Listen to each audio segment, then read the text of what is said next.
Alright, I just wanted to do a before video of where the railroad track is going to go.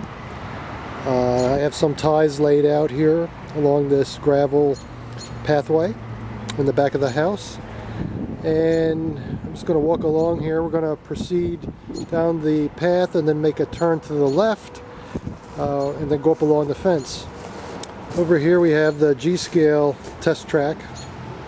It's been in place for about 4 years and it's held up really well in the weather. That's what we wanted to see. So the track will go along this gravel path and then we'll start to turn right at the end here. We'll make a 30-foot radius turn to the left, and then it'll go up here along the fence and then head toward the back. So that's the project, hopefully for this weekend. All the rails are ready and bent, and I have cases and cases of ties to use. So again, this is just looking back the other way, and that's where we came from. So I'm going to get out some of the more ties and rail and start to put it together. Okay, I brought some of the rails around back and boxes of ties, and we have a curved rail right here to make the 30-foot radius turn. These are straight rails, and this is nothing more than 3/8 inch thick bar stock that's 1.25 inches high. I've pre-drilled the holes in here for where they're going to join together. On like this end here, I have a piece of angle that's pre-drilled and bolted. I've tried welding it, but I don't have a welder really strong and more powerful enough to make the welds, so I ended up bolting it together. And then we have the boxes of ties, and these are plastic composite ties. They're UV protected. And what they call this is a Groovy Rail system, and the reason they call it the Groovy Rail is because there's a groove in the ties here and here, and what you do is you take the bar stock and that just sits right there in the groove and that holds it in place. So we're going to start laying some of this out, and I'll show you how this gets assembled, and we'll see how it goes. I've never done this before, so it'll be interesting to try it. But I got a lot more rail than this, but this is just to get started. I've laid out the rails, just a rough layout of the curve, and what I'm doing is I'm taking the ties and putting them on upside down to hold the rails together until I get the curve at the right radius so it goes up along the fence. And then what I need to do is, where the two rails come together, there's bolts that go in and I need to bolt them up. So this is the first step to laying out the curve. Okay, we're looking at the rail in place. I've used the groovy ties upside down to help hold the gauge of the rails so that everything is spaced out, and then I can start inserting the ties underneath. Right here I've started to install the ties. I basically have to dig down a little bit in the stone in the ballast and slide the ties underneath. These gadgets here slide over the rail and under the tie, and then when you push down it squeezes the rail into the ties. So basically you just go along and you do each one. This block here is my spacer. I'm about 3.5 inches in between the ties, and as you see we have the curve laid out, and then it goes around. It goes about 2 or 3 fence lengths up from here. I have more rail, but just to get an idea of the curve, and then it'll just head straight back. So this is where we're at right now.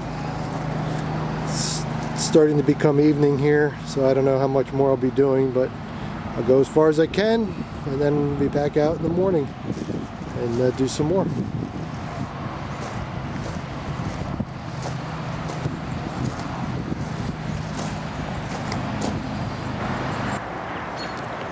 I've got all the ties in place. They're not pressed against the rails, but at least they're underneath the rails, ready to be pressed on.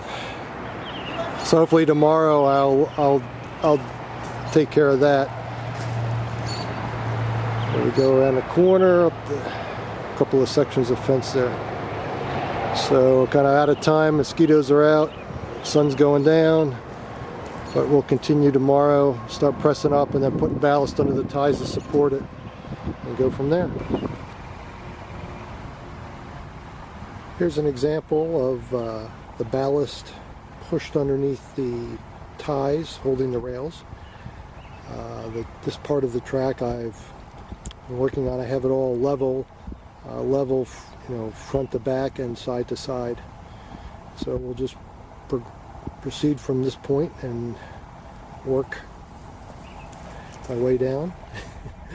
I got a long ways to go, but right now I guess I got about, I don't know, 6 foot done. And again, we're using these rail, I guess, tie pushers. Again, they get in here, they slide underneath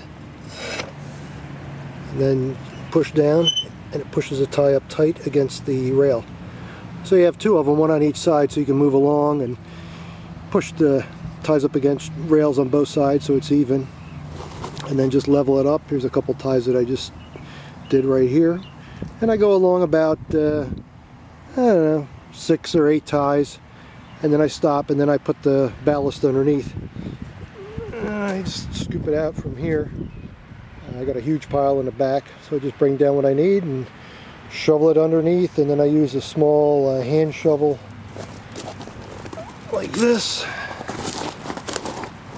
right here, and just shove it underneath, work it around and get it underneath the ties, and just keep on moving.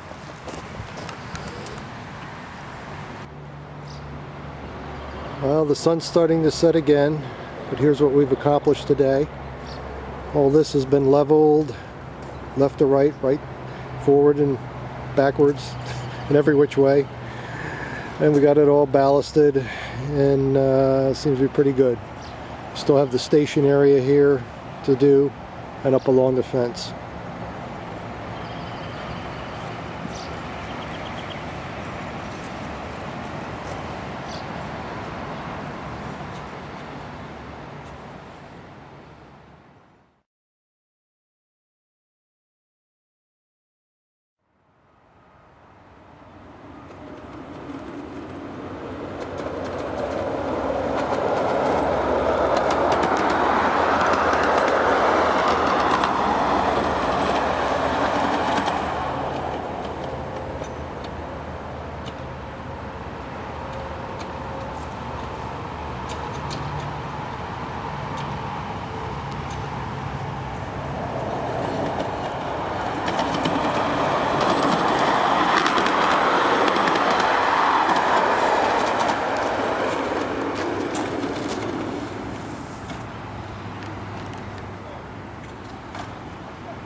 Here we go.